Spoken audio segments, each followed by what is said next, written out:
whatever. We'll see where it goes. If it runs long, you guys need a moose or whatever, just tell me. We'll get you out of here. I don't want to inconvenience you guys in any way.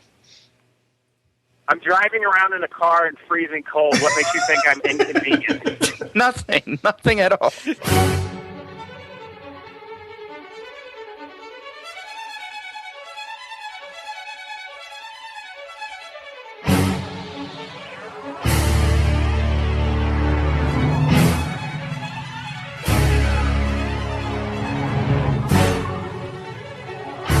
Well, hello and welcome to the Exploding Barrel Podcast, everybody.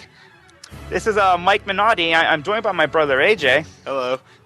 And we are also joined by Tommy and Edmund from Team Meat. Hello, I'm Edmund Minotti. You wish. And I am Thomas Minotti, the third. This is fantastic. Yeah, guys, surprise. Yeah, surprise. We have family in the game development community, and no one knew that. We're the Edmund and I are the Minotti twins. Yeah, it's weird. But Fraternal, obviously. We're just fraternal twins. Yeah. Fraternal only. So it's kind of funny how this kind of even came to be. I think I kind of said something bad about Super Meat Boy or you guys on Twitter, and you guys kind of found me. Yeah, I believe what it was which I can't fault you 100% because it was actually Kotaku's fault. But, yeah, no, that's true. Let's blame them. I blame them for everything anyways. You had read a synopsis of a synopsis by Kotaku of our postmortem, and I think you said something that either we were complaining or something along those lines. I said that I recalled you guys getting decent promotion. I'm like, I don't know what they're complaining about. I thought they were promoted pretty good. And then you called me out on it and said, you should read the whole thing. I'm like, I did read the whole thing. And then I'm like, wait, I read the whole Kotaku story. I didn't actually get at all.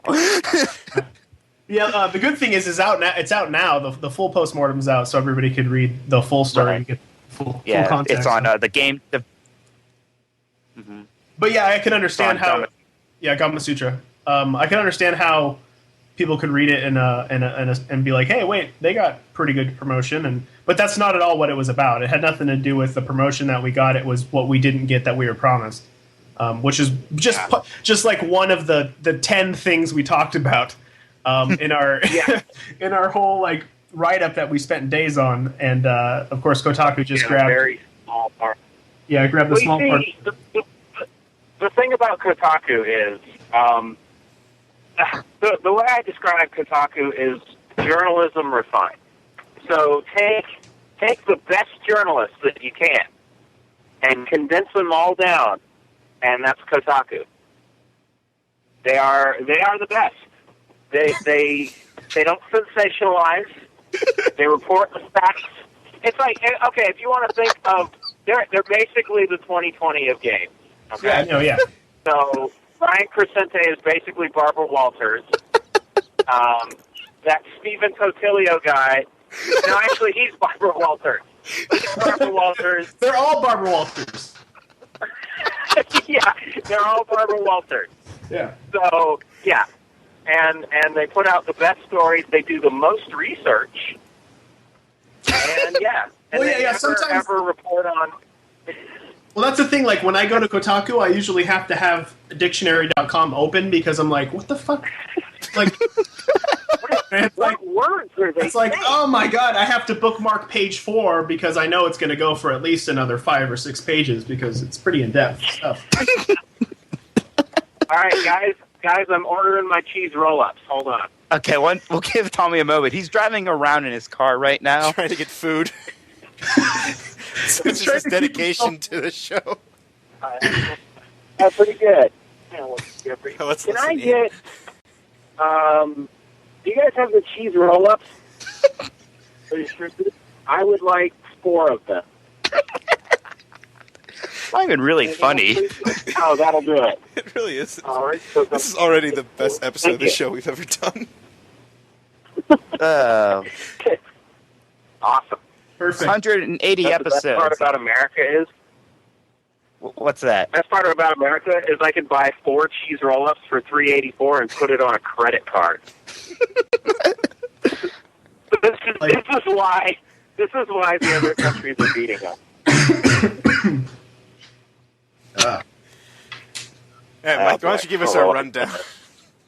What? Oh, right, the rundown. So here's what we're doing on the show today. Besides ordering fast food, which was delightful, but we're gonna do just an open discussion with Team 8 for a bit. Talk to them about that postmortem, and some other things. Then we'll talk about the news, what's been going on in the industry. We got our Let's Go topical thing. We just talk about some topics, and we'll talk about what we've been playing, and we'll get to the new releases, and that'll be the show. So, it's going to be fantastic, isn't it? I bet you guys are all at Twitter. Is that a word? Yeah, I'm tweeting right now about it. Oh, good. Yeah. Oh, that's right. Pimp this show out there. Tell them that we're going to get the exclusive on your next game or something. Just lie to them. Exclusive. Well, we're not making games anymore. Yeah, we've retired. Oh, that's big news too. Yeah, I mean, I can still make money off that. It's all good. Money. I can still use this to propel my own career. That works. Mm-hmm. So now it was the big sticking point. The thing that everyone noticed was this kind of contention with Microsoft and all that. So explain the situation again. How they wanted you to kind of push development fast so you can get in on the Games Feast promotion. Yeah. Mm-hmm. Yeah, I mean, it's as simple as we got the option to do a promotion, which was Game Feast.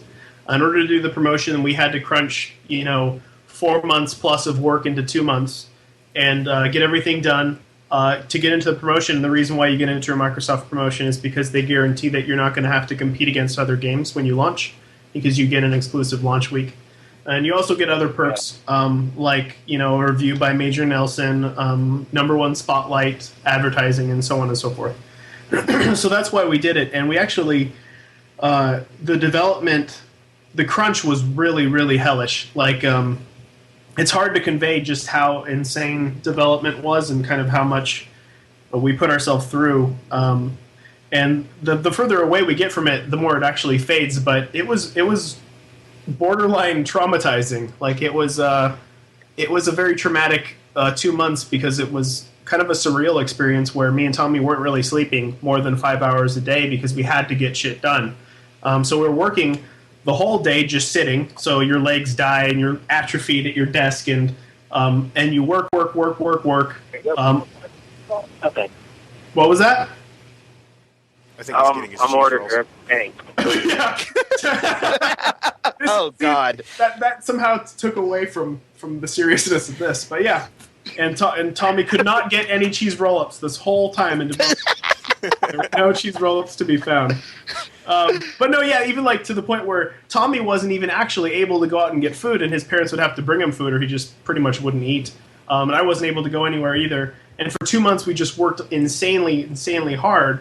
And it was just kind of this fucking mind fuck where I lost track of the days. Sometimes I thought I was repeating the same day because you're just doing the same thing over and over and over again. And with Tommy, like, since we're basically crunching 4 months into 2 months, he was basically having to submit stuff to be tested bug-wise while we were developing it. So it just kept piling up and piling up. So when he would knock out 50 bugs, and then it would come back with 100 more bugs because he had added a bunch of new stuff that hadn't been tested yet.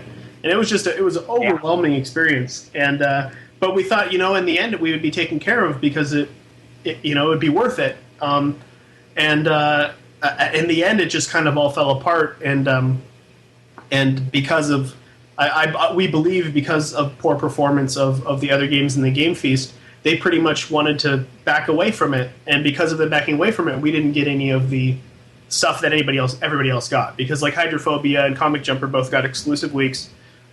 As well as very, #1 spotlight promotion, reviews by Major Nelson and all that sort of stuff too. And when we came out, our Game Feast stuff was there's no more Game Feast logos. It's like the Game Feast didn't exist anymore. And then we got launched alongside Costume Quest, which was when we heard that, we were like shitting ourselves because, it went from us not competing with anybody and feeling like, okay, we're a very, very small game, and we're going to get this opportunity to have a week exclusive, and then suddenly we launched with actually 2 other games. I don't even remember the name of the other game that we launched with. So it was like, holy fuck. Dreamer, Yeah, it was like, what the fuck's happening and why is it happening? And we could never get solid answers on why. But that was basically it. That was what we were trying to say in the end. And of course, if you say anything negative about your publisher, people are going to be like, oh, well, they hate Microsoft and hated the experience and everything else. When really it was only that part of development that sucked ass. Like, that really fucking sucked. But everything else, like, our producer was amazing. All the creative people that we worked with were really, really awesome. We loved development and everything until that point. But we felt like it was very important for us to be honest and very honest. And, like, the once you start not saying stuff, then you're just backing yourself into a corner and you're going to fuck yourself over. And somebody else is going to get fucked over. It's like, basically, we just saw it as this, is if other people were more honest with their development and not worried about the bridges that they might burn or whatever else, I think more people would be helped in the long run, and a lot of developers would be on the lookout for certain things. Like, if somebody would have told us, hey, you should get those things in a contract, because I've had an experience with Microsoft and they didn't do these things, that would have helped us immensely. And that's essentially what we're saying is, we made that mistake because of this. Like, if we would have known and somebody was honest with us, because after the fact, it's funny, all these people come out of the woodwork and say, wow, I read your story and it was identical to our experience with Microsoft. It's like, well, fuck. Yeah, exactly. Like, why didn't you say something? Almost every single developer we've talked to has said one thing or another that's like, yeah, they did this to us. And it's just like, it's just mouth dropping, like, holy shit, seriously? Like, nobody acts surprised that any of this stuff happened to us.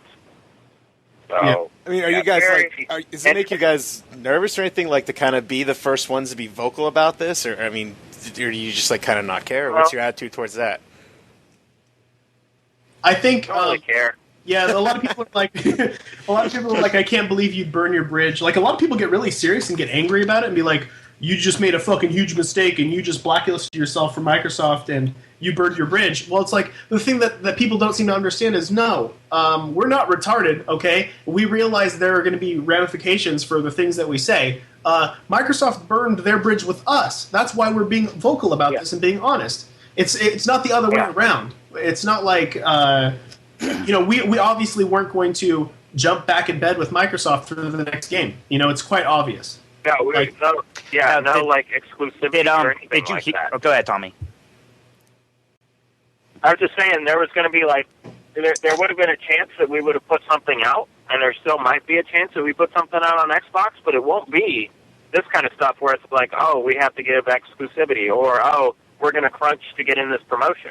It's going to be one of those things where if we go to Microsoft and say, hey, we have this game, do you want it? And they say no, we just say, okay, and that's it.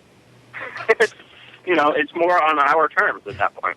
Yeah. Have you guys heard from Microsoft since this postmortem came out? We've heard from our producer, which we feel for, because, of course, he gets the shit end of the stick for this as well, because he was our producer, so I think... a lot of people there would be like, why didn't you wrangle your team? Or I don't know what's going on there. And I feel for him for sure. But no, Microsoft stays quiet. It's, much like the PETA thing, when the PETA thing happened and we responded publicly to them, they didn't ever come back at us because it's just a rule business-wise that you don't ever retaliate, I guess you could say. So I highly doubt that they'll ever publicly respond to anything like that. What would they say? We didn't lie about anything. Like it's all completely true. And quite honestly, there's a shitload of NDA stuff that we can't talk about. If it came down to it, we could have just unleashed a shitstorm of a bunch of stuff that would just blow people's minds, but we can't because of NDA. So we just did. Oh, you teases. We did what we could. It's like, it wasn't our goal. The whole thing is like, our goal here is not to burn our bridges and to slight Microsoft. It is simply to give the developers back something that we could have used, which is just knowledge of if you're getting offered a promotion and you're going to kill yourself for it, make sure that the things that you're promised are in writing. That's it. Yeah. Now, do you feel like that's exactly it? Do you, like, aside from kind of the physical stress on you guys, and like I'm sure like you wish that didn't happen, like, do you feel it hurt the game being rushed like that? Like, is there something you feel like the game could have benefited from for those extra 2 months of development, like features cut or just content or polish? There were some minor features cut. How do you feel about that? Yeah, I mean, there were some features, but I don't feel they were features that would have made or broken the game. Like, I don't feel if we would have added, like, ghost racing or something, that would have attracted the attention of 50,000 more people or something like that. Yeah, it's really hard. The essentials were in there. It's hard to gauge, the what ifs, but I could just say, like, I know that it would have been a bit more polished, and Tommy would have had a lot more time to relax with the bugs and not have to stress through them. I think the initial save bug wouldn't have been in, and on my side, I wanted to do Dark World bosses, and that was the only thing that got cut. And probably been able to work on the bosses a little bit more. Like for me, design-wise, the two things that and they're not huge regrets, they're just little nitpicks where it's like, I wish I could have spent a little more time with the bosses, and 2 months of time with the bosses would have been amazingly, like, helpful. And if we had that time with the bosses, we would have been able to add Dark World bosses. But that's about it. And like Tommy said, like, maybe ghost races. Do you ever see that coming to, like, maybe the PC version down the road? No. I just thought I'd ask. We're fucking done. Yeah, Tommy has so much on his plate right now, and it's the shitty thing too is, like, when you start out development, and Tommy has to make the engine. So the initial development of Super Meat Boy is like a good 3+ months of Tommy working alone, right? Mm-hmm. Then after the game comes out, now it's another basically 3 months of Tommy working alone because all the stuff that's coming out doesn't really use me that much. So Tommy still has to do the Mac port, and this is after we release the level editor and finish up the portal, then the Mac port and the Linux port, and that's all Tommy, and I can't do shit. So now Tommy's got this huge plate of stuff that, and I'm sure it makes it even harder to work on when we're not exactly making a profit off of these things because we're giving them away for free. So yeah, I feel for Tommy. For that, as far as, like, I'm actually looking forward to doing the Mac and Linux ports because they're more engine related. It's more new for me. Like, working on the portal and stuff, like, there were certain parts of that were new, but overall it just turns into bug fixing, which is not fun. But, like, new development and stuff is fun. So I'm actually looking forward to those. Even though if I had my way, I wouldn't fucking do them, and I'd work on a new game. But I'll take what I can get right now. Well, what is the drive to add so many free and new features to a game well after it's released, knowing that there probably won't be that much of a profit to it? What motivates that? I think a lot of it was... Wouldn't you say it's the fact that we promised it? Like, we promised it early on, so we do feel obligated to give the fans... It's very specific to the fans. Like, the only people that are gaining anything from this are the diehard fans that really gave us their hard-earned money. Like, it's quite literally from these people, so we're giving back to them, and I think we both feel obligated to do it, and also it's a great way for us to be like, we're not going to do a sequel, and we want you to have fun with the game, so here are the tools, you can make whatever you want. Like, that's kind of, I think, the goal. Yeah, I think that's a good way to describe it, yeah. Do you have, like, any kind of idea when level editor might be coming out? I have, like, 2 more things I have to put into it, and then we'll release it. What kind of things we're talking about here? They're small things, but you have to understand something. The motivation, like I was thinking about it today, and the best way I can describe it is this. Imagine you ran the New York Marathon, okay? And then imagine somebody, right after you ran the New York Marathon, they let you rest for a day. And then they're like, hey, do you want to do, like, 60 sprints, like, back and forth on this football field? And you're like, well, no. And then they're like, well, you kind of have to, because you have to. And you're like, all right. But you don't have to do them right then. You just have to start them right then. But you do have to do 60 of them. That's like, all right. So that 60 sprints would take you a day, if you were totally rested up. Now it takes you 3 months because, yeah, it's just more stuff to do. But it's good. It's all turning out very well. Right. Do you guys think that when you are done with all of the Meat Boy content, you're going to take some time off, relax, so you're going to just jump right into the next thing? I kind of want to jump right into the next thing. Yeah, I think for both me and Tommy, jumping into the next game will be a way to relax, because it's not an obligation. Like, this is an obligation now. This is work. Like, quite literally, what we're doing now is work. And once work is over, then it's back to fun. And developing a game, especially in the early stages, is really fucking fun. That's why we're doing it. Cool. So, I mean, I definitely want to jump right back in to making a new game. But, I mean, maybe it'll be a simple game. Who knows? Maybe it'll be a what? Simple game. Yeah. You don't sound convinced, Tommy, that it'll be simple. He's like, you don't have to fucking code it.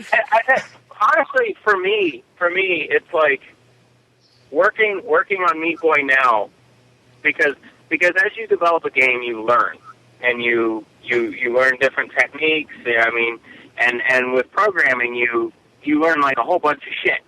But when you're stuck with the first code base that you wrote like 2 years ago, and you're still stuck in that, and you're just sitting there going, I want to fucking rewrite this, or I don't like the way this works, but I can't change it, because if I do, then it'll break all this other stuff, which I still have to fix. So it's going to be nice. Like, even if the next game is simple, I'm rewriting a whole bunch of shit in that engine, and I'm really, really looking forward to that, because it's like starting out new. It can be complex, and it can be very, very rewarding and all that stuff, even if it is a simple game for me. Like, I want to rewrite all of our Flash stuff so it all renders as vectors, because that'll be awesome, and then we won't have to worry about up-resing textures and shit. It'll be neato. But yeah, I'm looking forward to that. All right. I guess so. Yeah. Starting the production of the game's fun. I kind of want to talk about a very different aspect of a game's release, dealing with the press and all that. What has that experience been like for you guys? Tommy and I both agreed that I think it was mostly that we thought it'd be pretty fun, but we had a pact early on that we would take any interview that we got as long as it was over Skype. That was a rule. If we ever got an interview request, if they could do it via Skype, then we'd do it. So we did a shitload of podcasts and interviews, and we had a lot of fun with them over almost a 2-year period now. It went from interviews with IGN to some guy who had a blog spot who wanted to interview us or whatever. And those were really fun. And I think both me and Tommy both have a lot of fun with the press. And I mean, that's probably all I can really say. I think press stuff is fun. Of course, it's when people misquote you and sensationalize things, it gets a little strange, but it's also still pretty funny, and you could always just make fun of it. But I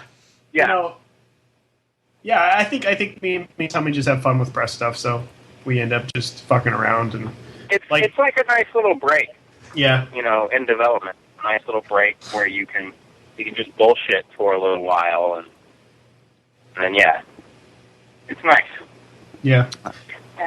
We also did I did a bunch of comics as promotional material, and that was pretty fun. It was just like Tommy says, it's a break from the monotony of work, and you'd be surprised how it kind of gets you going. Like you're excited and you're talking about what you're working on, and somebody else is listening to you and they seem excited too. So then you want to get back to work. So it's cool. It's a motivator for sure. Yeah, if you use it in that way, it definitely is. It's awesome that way. So the Potato Sack Games bundle, which you guys are a part of, it's all been kind of involved in this Portal 2 ARG. By the way, what the hell does an ARG stand for? Augmented reality game? Oh. Yeah. Oh. That makes a lot of sense then. It stands for ARG! That's what it may as well have been, because I couldn't follow it if I meant to save my life. I suck at augmented reality. I can barely handle the very standard reality that's not augmented a bit. So, but ARGs have been around for a while. I Love Bees was a big one, right? The Halo 2 one. Halo 2 one. A lot of Nine Inch Nails and Radiohead both did them. Yeah, anybody who's like pretty online savvy artist wise, probably is tapped into ARG stuff. But you guys were kind of in on this before we all understood what was going on here, and then right now we're at this point where, we have to play all the games from the potato sack so we can unlock Portal 2 earlier. Yeah. Mm-hmm. Yeah. There are cynics out there, just terrible, terrible cynics who say that this maybe a stunt, maybe just a stunt to help sell some extra games. What? Isn't that the whole fucking point? Nailed him. I mean, seriously. Do you want to have money with what you do? So that would be your response to the cynics? Yeah, the cynics can all kiss my ass. I saw a couple of them on Reddit. It's like, oh, brother, this is just another way to just buy a game. It's like, wow, what kind of fucking miserable life do you live? That you're like, oh, wow, well, these people that want to sell games, all they want to do is just sell games. No, yeah, it's just funny. Like somebody goes out of their way to do something fun to advertise for something, and actually makes it a free game that everybody can get into and play and actually have fun with, and they get shit on. Like, would you rather have them paid money and bought a billboard? Like, I don't understand. Yeah, I bought a billboard. How about some annoying commercials during your favorite Charlie Rose episode? Dick. Okay, so I've always thought dicks watched Charlie Rose, but I don't know anything about Charlie Rose. I just saw it one day on PBS, and I saw that it was filmed in front of like a black sheet, and it just looked really douchey to me. I don't know anything about it. It could be a really good show. So I apologize to any Charlie Rose fans out there that aren't douchebags. What's a Charlie Rose? What's he do? What's a Charlie Rose? I don't know. I just saw him on PBS. He's an acclaimed interviewer and broadcast journalist. Huh. I think he's. Doesn't he talk about politics or something? I guess. Or he talks to movie stars? I don't know. I think he talks to movie stars. He seems important. He has a nice name. It is a very nice name. That is a much better name than what I have. Tommy Minotti? It is Charlie Rose. Yeah, Tommy Biscotti. Tommy. Oh, you're not the first to do that. Yeah. All right. I have a quick question, too, because you AJ has a question. brought up commercials. That made me remember. I found this like 3 weeks ago. I must have missed it when it first appeared, but you guys did like a kind of fake commercial with Area 5. Oh, yeah. How did that come about? Oh, yeah. Oh, yeah, that's kind of a strange story.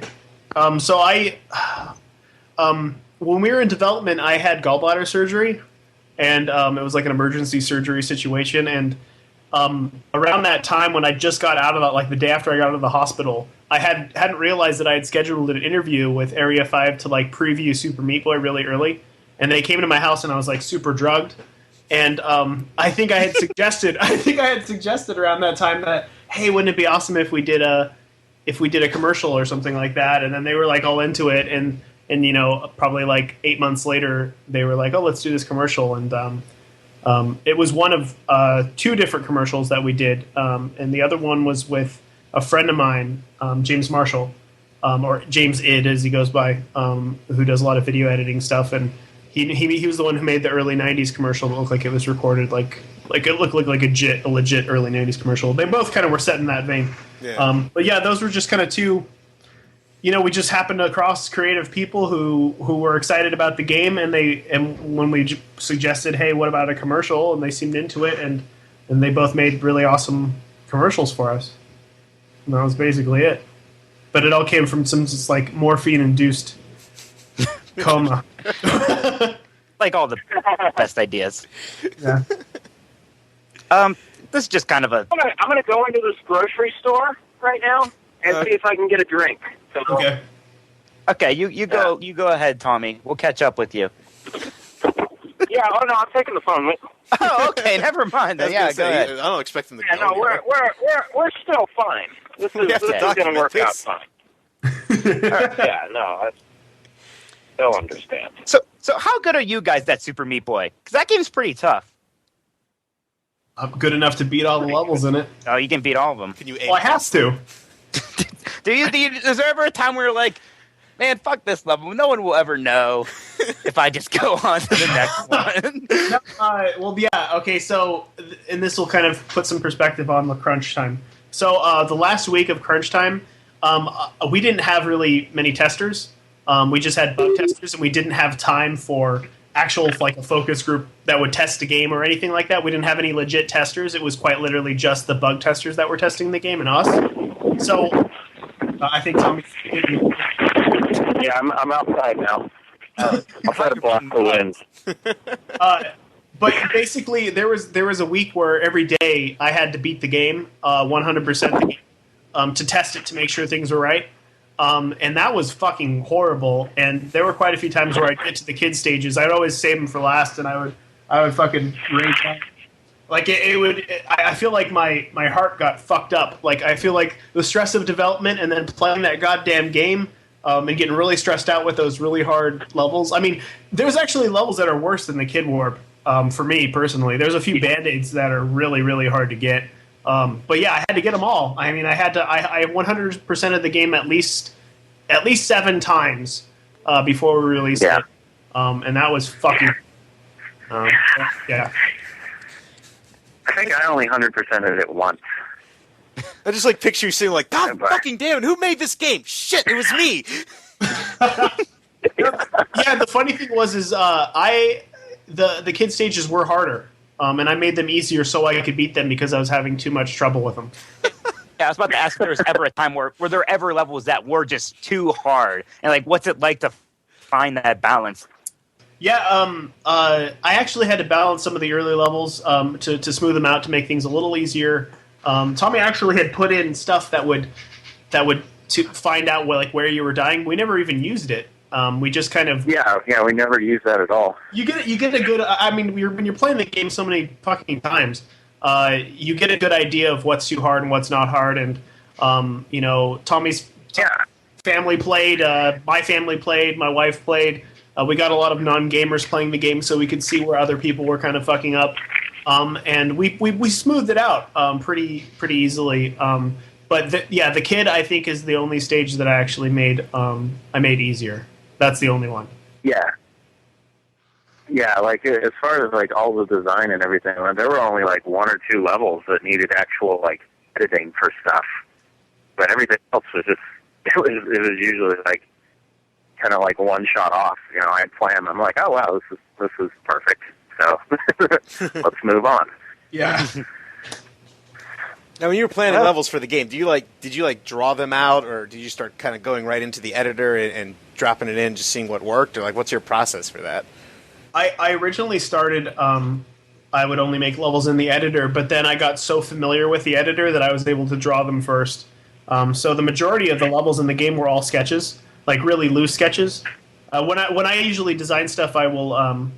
I have a formula that I go by. It's like introductory mechanics, I call it, I guess, which basically introduces a new mechanic every X levels. And then in those levels, like, so you introduced moving saws. And then the next level, it would give you another example of how moving saws might be used, maybe horizontally, vertically, whatever else. And then another example of that as well. And then I move on to a new mechanic, and then I try to couple them together and stuff in the end. And that formula goes throughout all of Meat Boy. Mm-hmm. So it was pretty easy for me to kind of get a good idea of what I wanted where. And I could just sketch down on a piece of paper like, oh, it would be cool if the shooters were coming from, the top down and you had to go up a passageway and like kind of dodge back and forth. That would be cool. I hadn't done that. So I'd write all these down and I'd just have like a sheet of paper of all these squares with a shitload of different mechanics and different fun ways to avoid obstacles or things that Meat Boy could do. And then I would just, basically like look at that as a cheat sheet. And while I'm going through the chapter, I would just take, okay, I can use this here, this here, this here. And then I would just fill in the gaps, basically. He's lying. He's lying. We hired a bunch of Koreans to do it. Day laborers. They came in and we said, let's make it good. We just kept saying, no, make it better. Just wait till their post-mortem comes out. We get that dirt. Then you guys are in trouble. We're fine. Who are they going to believe? Yes. You guys are so lovable. He would stand behind me and he would poke me in the back, but his hands were on his hips. It was disturbing. Yeah, it was gross. Oh God, that's lovely. That is love. Well, I guess kind of just to bring this home a little bit. Obviously a successful game. A lot of people playing it, loving it, talking about it. You guys kind of taken aback by its success a bit? Yeah, I don't think either of us had any fucking clue that it would be like this. And I think we both got very quiet all of a sudden. Can you hear me? Yeah, I can hear you. Okay. Yeah, I think both of us didn't expect it. I think we both wanted it. It's just one of those things where you're really unsure. Like, it's really bizarre now to think about, us worrying. Really, like, it's just a hindsight thing. Like, of course, everybody. If we say something now and like jokingly say, "Oh yeah, like we were worried that we wouldn't get into the IGF, and we were worried that we wouldn't get into the PAX 10." Like, we were really worried. Like, we to the point with the PAX 10, I told Ed, just submit it and don't tell me what's going on. Yeah. Because I don't want to stress out about it.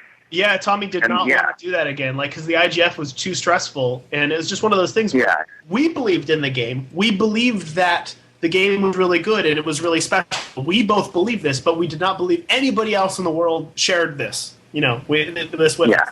So we were very, very worried that we wouldn't get into any festivals. We were worried that we would not get good reviews. We were worried that everybody would say the game was too hard, or it didn't look good enough, or this, and this. And those were all legit worries that we were very concerned about.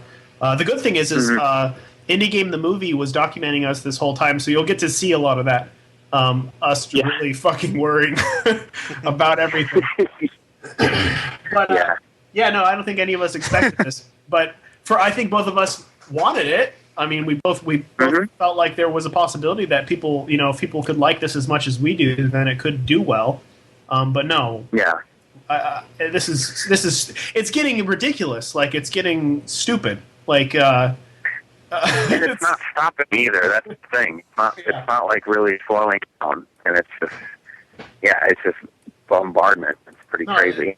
It's just a huge fucking honor to have so many people liking our game so much, and it just like moves me emotionally when I go on YouTube and I see people like playing the levels. It's just like there's a thing in my head where I was like, oh, it would be so cool if people one day would be playing Super Meat Boy in the same way that I would be playing Mario. Like, I know the levels in Mario, like, from memory. And to think that people could actually feel the same way towards something that me and Tommy did is just amazing. Like, to think that there are kids out there that have memorized all the levels of Super Meat Boy and know how to beat these levels, and know all the secrets and all this other stuff, is just like, whoa. Like, and do a 4-death run on kid level. Yeah, I saw that, and that was freaking crazy. I can say that neither of us are jaded in the slightest when it comes to that sort of stuff. That is like goosebumps, like, holy shit. Seriously.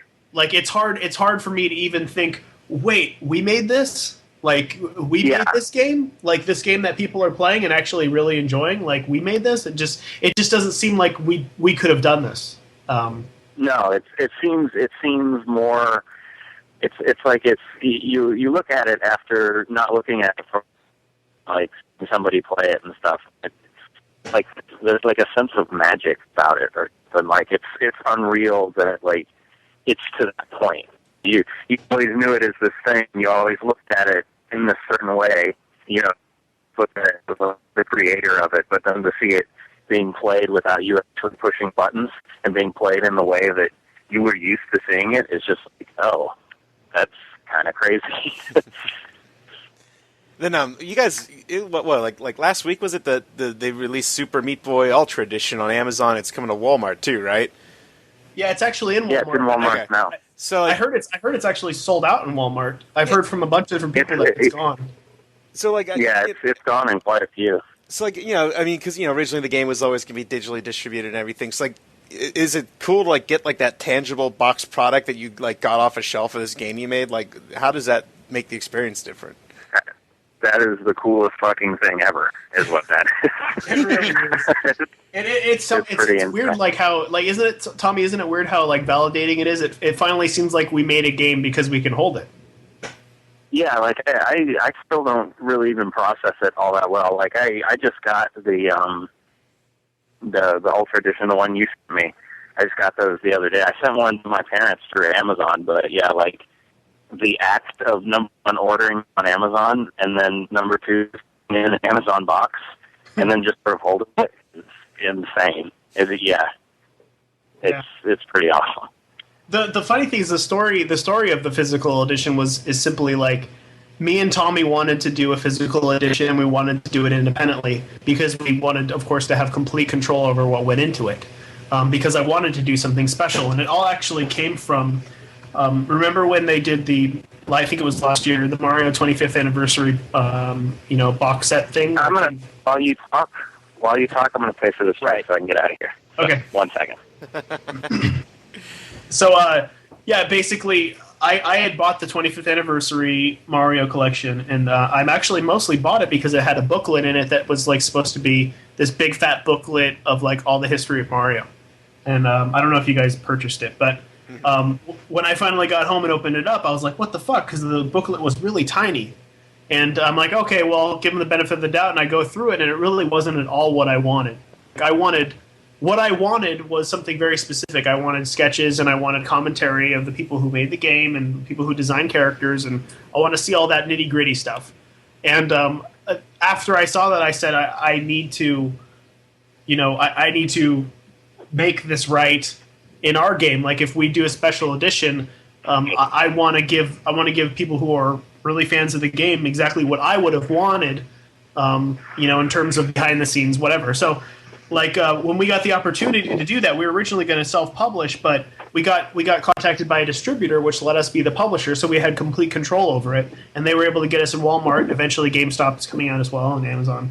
And I took the time out of my day to, I think I took a week to do a 40-page manual, which isn't a manual; it's a comic book / sketchbook that comes with the DVD.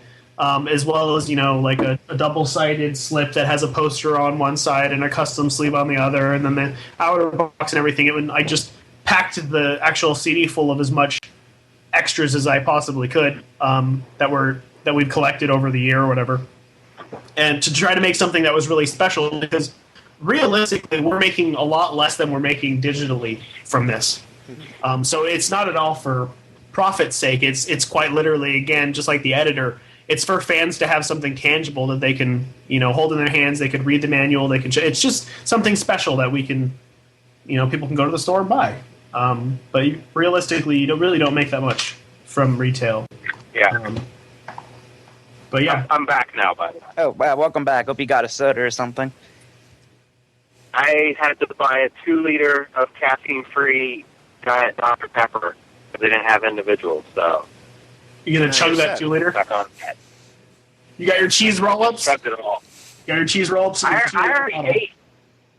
Yeah, I already ate all of those. Really? Wow. They're not very big. Yeah, those were. Tommy, you ever seen a seagull eat like a chicken bone? No. And they kind of just like the chicken bone just goes in their mouth, and then they kind of bob their head back and forth, and the chicken bone slides down their throat. That's how Tommy eats cheese roll-ups. I've seen it. It's weird. Yeah. Yeah, no, it's because I don't have any teeth because they all rotted out from the diabetes. Yeah, it's creepy. Yeah. And then you're talking to him, and then suddenly he goes, what? And then like the full cheese roll-up will just pop back out, and he has to redigest it, like go through the whole process again. Yeah, yeah. It does that with 6-inch subs from Subway. It's weird. That's why we stopped going there. Yeah, yeah, I am quite repulsive. very, very repulsive. But so lovable.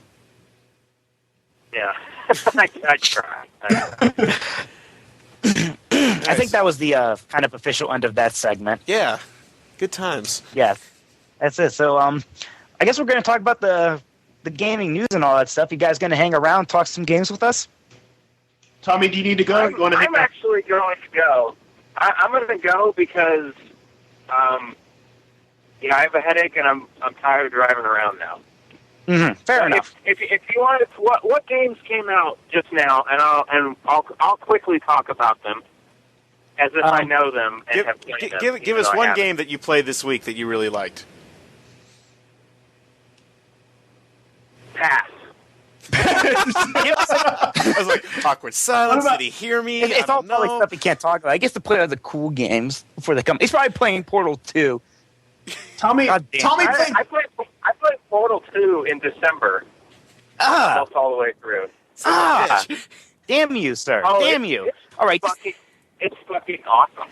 But yeah. I would hope so. Sorry. I would very much hope so.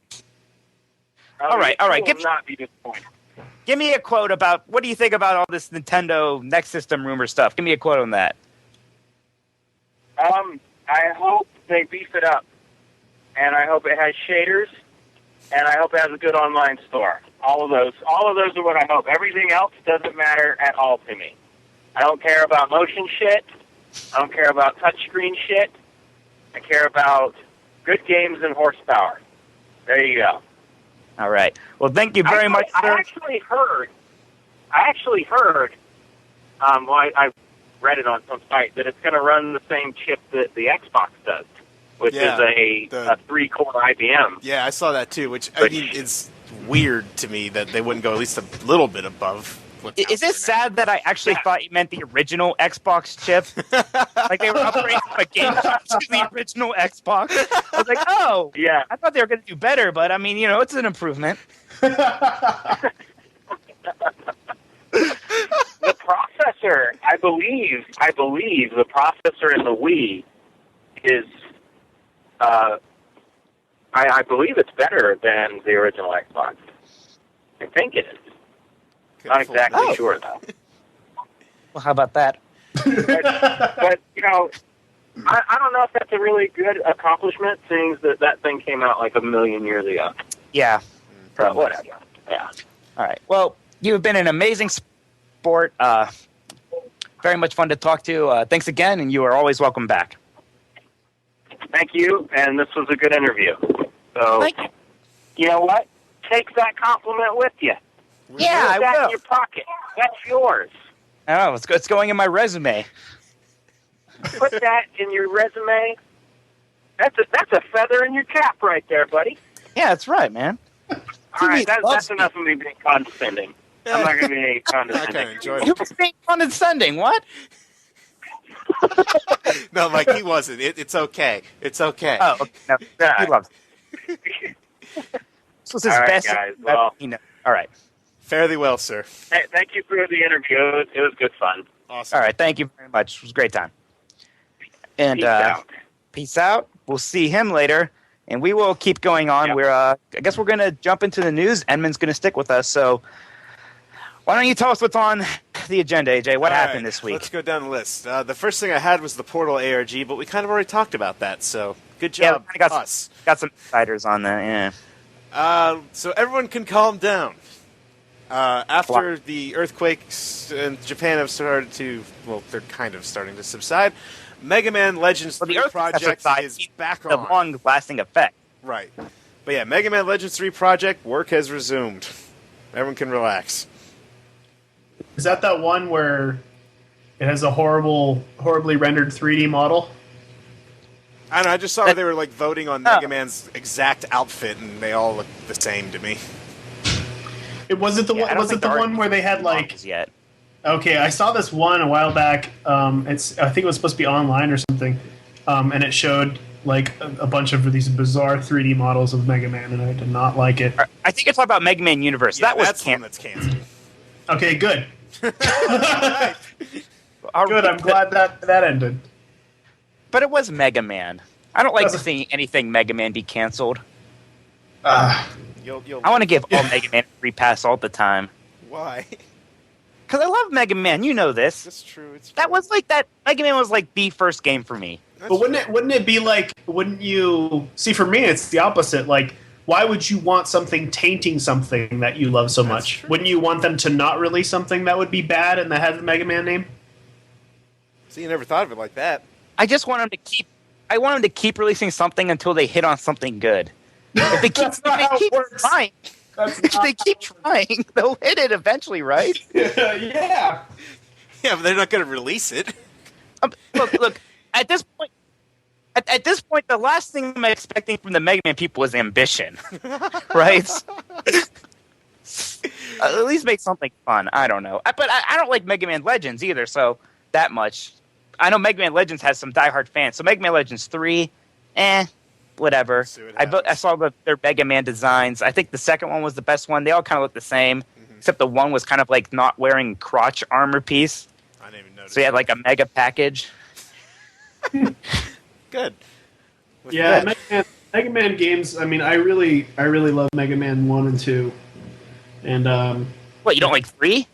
Not really. If I had my way, I would just make those 2 games into one game and then never make anything else Mega Man, and then you'd have this perfect memory of awesome Mega Mans, and then nothing would ever taint it. I'm almost with you, but you got to put 3 in there. Come on, Snake Man. Well, yeah, maybe. And also the best music of any of them. I don't remember the music for 3 for some reason. The Get Weapon. But it's the same thing with, like, we talked about this too, me and Tommy. Like the Tony Hawk games. Like, I don't know if you guys remember, but Tony Hawk 1 and 2 were really fucking good. Oh yeah, I've been saying for a long time that they should just put those in XBLA. It'd be awesome. No, and then they fucked it all up, and then it's just like that's what happens when you just take one idea and you just stretch it out over the course of 10 games, and it's just like it gets so old and so redundant that you can't even look at those old games as something that you really love. And that's one of the reasons why we're not going to do a sequel to Meat Boy. I mean, aside from the fact that I don't have any fucking ideas that I feel would be worth making a sequel to, or aside from the fact that Tommy and me obviously want to be done with this and don't want to go back there, but I don't want to taint it, you know? I don't want to make a game that's not good as the first game, and then people are like, oh, well, it's not as good as the first game, and then the last thing that they played and the last memory they had of Meat Boy is a fucking subpar version, you know? And that's just not something I want to do. But of course everybody else does that because that's how you make money, and that's called branding. Like, that's a fucking term. You should make Meat Boy Adventures, like kind of like Sonic Adventures, and like Meat Boy has like a bunch of talking friends now, and there's like a fishing mini game. Just like totally ruin it. Yeah, you collect you have a little meat house, and you collect furniture for your house. And then you get these little meat babies that you have to like tend to, and they grow up, and it's going to be great. You can copy those to your 3DS to take with you. Oh yeah, and you could also print them out on cards off your computer, and then you take a picture of it, and then a Meat Boy appears in 3D. There you go. There. If you guys start working now, you might make the next Game Feast. It's going to be great. We 2 launch title confirmed, everybody. Oh God. Yeah. Okay. What's the next headline? Tangent. Awesome. Let's see. Team Fortress 2 kind of wrapped up their charity hat sale for Japan. They broke $430,000 in hat purchases for Japanese aid. That was pretty sweet. Yeah, that's pretty nice. But this pleases me. Yeah. I have no insightful commentary about it, but good for them. Call it out because it also ties to my next story. They've released the hatless update for Team Fortress 2 this week, which is instead of an update with hats, there are no hats. Clearly, we have inferred that much. Yes. They added a coaching mode now where you can get matchmake with a better player who will teach you the game. I haven't tried this yet. I don't know how it works. What does that mean? Because I read that, but it didn't really explain it. Yeah, I don't really know either. But they also added some more training missions for some classes, and they reworked. It's a reworked version of Badlands is in the patch as well. Okay. I just want the Meet the Medic video. I know. It's supposedly coming someday. Let's see. The guys making Streets of Rage Remake Final released it to have Sega pull it after 2 days to protect their intellectual property. That's lame. I know. It's lame. Although part of me is like, you kind of have to see it come. Well, the shitty thing is that they did reach out to Sega before they were done, and like never got any indication that like it was going to get pulled. So they're like, okay, well we're going to keep working. So like the feeling is like Sega let these guys finish this game only just to yank it after they're done instead of saying it like off the get go, like don't bother. I mean, they worked on this for years. Right? Couldn't they basically? I mean, if I was in their situation, I would just make sure that a bunch of different torrent sites have the game up so everybody could share it. Oh, yeah, I mean, you can't stop the game from getting around, but that does fucking suck. It doesn't even make any goddamn sense because who the fuck cares? I don't know. It's just Streets of Rage. Like seriously, Nintendo never came after that guy that did the what was that, the version of Mario where you could play as a bunch of different Nintendo characters? What's it called? Super Mario Crossover. Yeah. Like, because they obviously saw that it was a fucking fan game. Like, they're not going to lose anything to this. It's only going to come back to them. It's just so weird when people do that. Didn't Nintendo stop that 2D remake of Ocarina of Time? Or did they not stop that? Am I making that up? Is that still happening? I don't think they stopped it. I think that just fell apart. Yeah, I wouldn't doubt that fell apart because that's way too fucking ambitious for something for free. Been cool, though, but yeah. We'll always have nice trailers. Yeah. Look back on those fondly. All right. Well, next. PlayStation hacker GeoHot and Sony have settled. That's nice. Yeah. He's basically... Isn't Anonymous still pissed, though? Yeah. Oh, yeah. They're furious. But yeah, GeoHot basically is not allowed to hack again under penalty of law. He is forsworn ever buying a Sony product ever again. Interesting. Do you have much opinion about the Hackzors, Edmund? I don't really know much about what you guys are talking about. That's why I was staying silent. Okay. Fair enough. We won't ask for your input. Next. It's a mess. People hack shit. I'm like an example of something that kind of pissed me off, but didn't fully piss me off was while we were doing the last part of the ARG before this stuff happened. That's happening now. One of our last little things was this really in-depth ARG thing, I don't know what you want to call it, stage, where people would find the address of a warehouse in Santa Cruz, where I live, where there was posters set up which would give clues to a code that you'd have to type in. And it was this really cool in-depth thing that was really fun for people, and it was really awesome to actually see it happen, and actually went out there and saw the guy doing it and gave him a copy of Meat Boy and everything, and it was pretty fucking cool. But somebody hacked the game early, got the fucking solution, and kept trying to leak it into the IRC. And it was pretty fucked because it was like, this fun thing that we have set up for people to fuck around with isn't going to happen because this guy's trying to spoil it. But luckily, the hacker never actually addressed and said, this is the password. He just kept spamming it, but nobody got it. But that happens often. There's always going to be people who are trying to spoil the fun and hack through. And we have people hacking, leaderboards and stuff like that for Meat Boy. But, I mean, what's the fucking point? Usually people just are like, okay, obviously that guy hacked the game, so let's count that. And, I'm number 10 or whatever. All right. So next, in what's always a fun move, instead of being delayed, a game is being pushed up a week. Brink will be releasing May 10th instead of May 17th, which pleases me because I'm very excited for that game. Did you play it at PAX, Mike? I know very little about Brink, gonna be honest. I didn't touch it at all. It's basically a multiplayer-focused shooter, right? Yeah, but it's got kind of like a Mirror's Edge tilt to movement, and there's storytelling within the matches. Wait, what about Mirror's Edge? It's got like the parkour. I think it looks really good. Oh, I did not know that. Yeah. Okay. I wish I had played it then, if I had known that. We'll See, when I look at it, play it in less than a month. It for 5 seconds, which is right. When I just looked at it, it just kind of looked like another shooter. I didn't know about the parkour. Yes. I am misinformed. That's okay. We got some release dates here. For the 3DS, it has been revealed that The Legend of Zelda Ocarina of Time 3D is coming out June 19th. Yay? Anyone? That sounds like a good date. Why not? Okay, great. I know Tommy's going to buy it. I know that was the game he was looking forward to. Yeah, Tommy and I buying it. we both got 3DSs, and we both got Street Fighter. And, I think everybody's on the same page with the 3DS, where it's like, wow, it would be awesome if there was a game that was made for the system. Right. Yeah.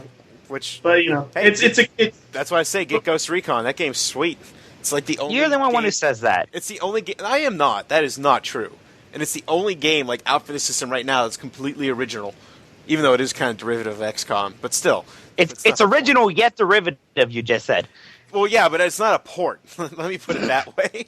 Okay, but that's fair enough. Did you say it plays like XCOM? Yeah, it's design. The lead designer is the guy who designed XCOM.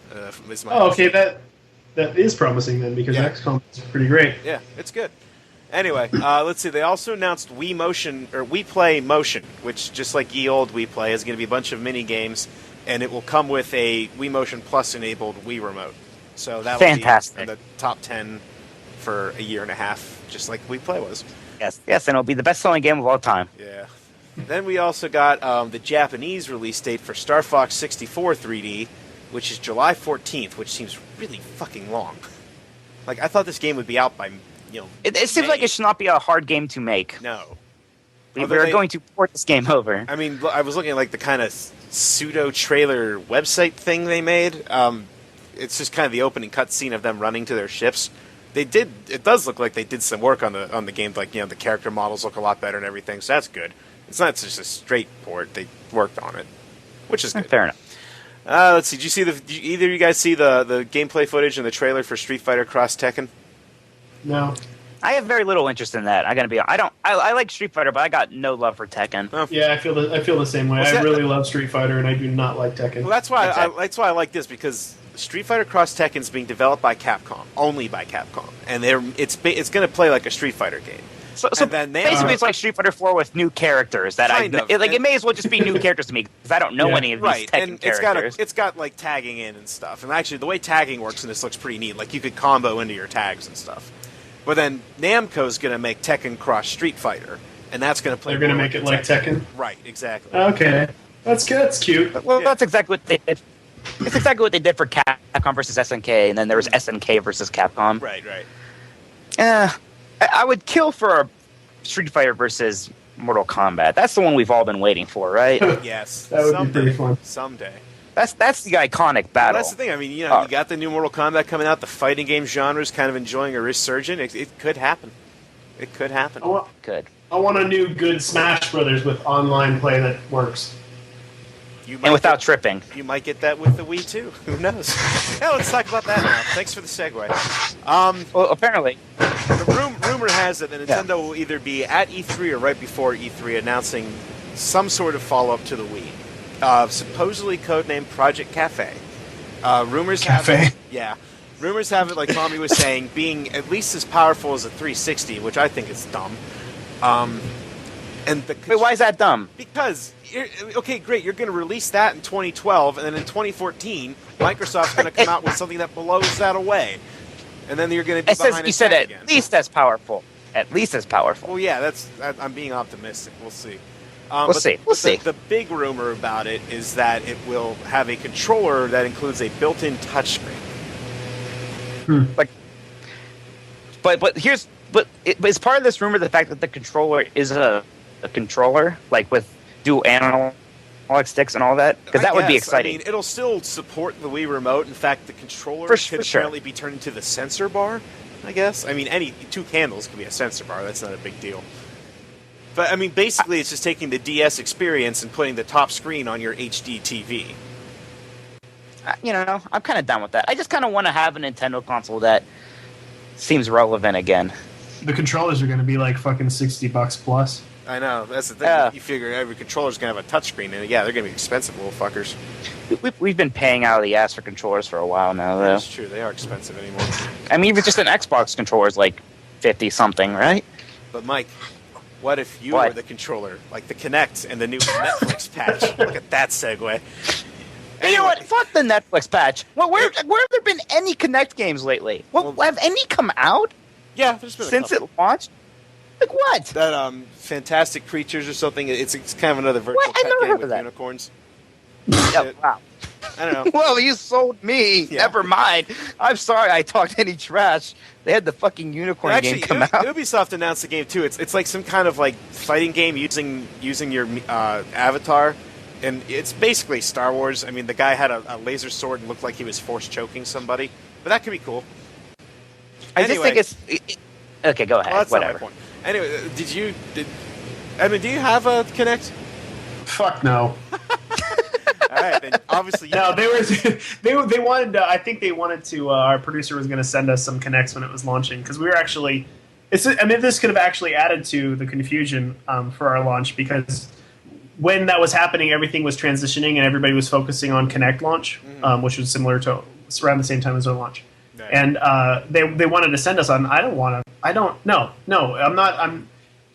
I'm telling you right now, mark my fucking words. They will never make a game that is anywhere close to as fun or innovative as Wii Sports, and Nintendo will never make a game that is fun or innovative with their controllers as Wii Sports. I mean, it's just as simple as that. You're not going to come close. There's not going to be anything that's groundbreaking or amazingly fun for that thing. It has been done before. It's just a fucking business move, and they made a shitload of money because everybody buys what they're told. It's some fucking marketing strategy, man. They fucking advertised at Burger King. They had toys. Like, it's fucking, what the fuck is that? You don't even have characters. Like, you have no flagship characters that you're launching your fucking system for, and you've got fucking toys and ads all over Burger King. It was like the whole thing was just a marketing ploy to get people to buy this system that is supposed to kill Nintendo system, when really it was just as good as Nintendo system, and Nintendo system nobody fucking cares about anymore. So why the fuck are you doing it? Yet everybody fucking buys it, so whatever.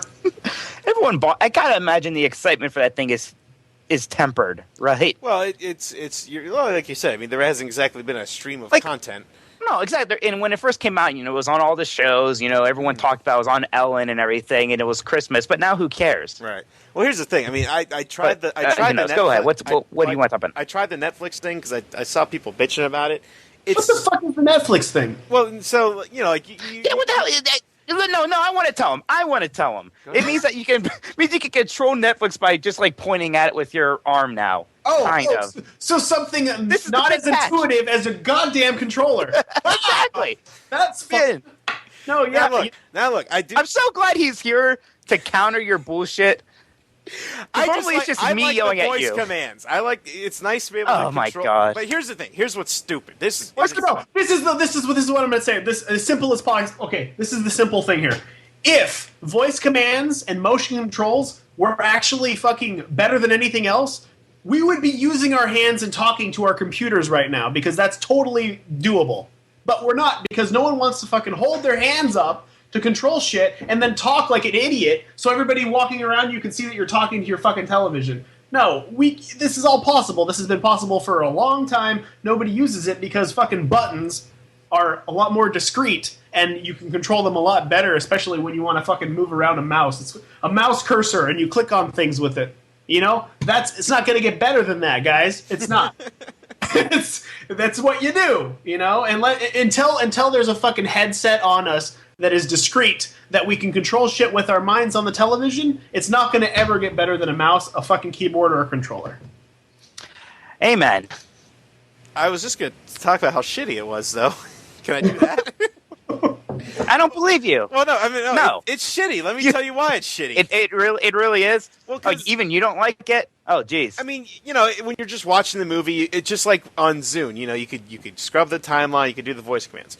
But when you go to, play something, you go to the dashboard, you say Xbox, Netflix, and it loads up. You get 6 or 8 little movies that are, recommended for you. And you scroll to the right, and there's 6 more.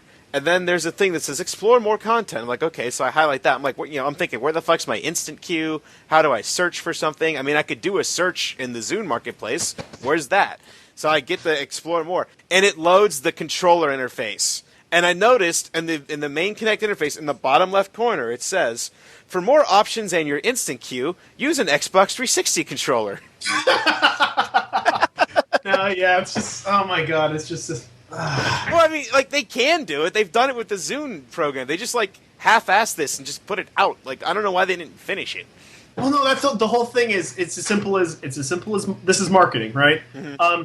We need to make sure that there's branding and everything, and we want people to have something that they can tell their friends. And it's as simple as, hey, did you hear you can control Netflix with your hand and with your voice now? Like, your sound clip, your sound bite right there is the reason why they invested X amount of fucking hundreds, thousands of dollars to update Netflix with this thing for just that. So you could say, hey, I'm watching Netflix on my Xbox, and then you could say, oh, did you know that you could control that with your Kinect now? Done. That was the investment.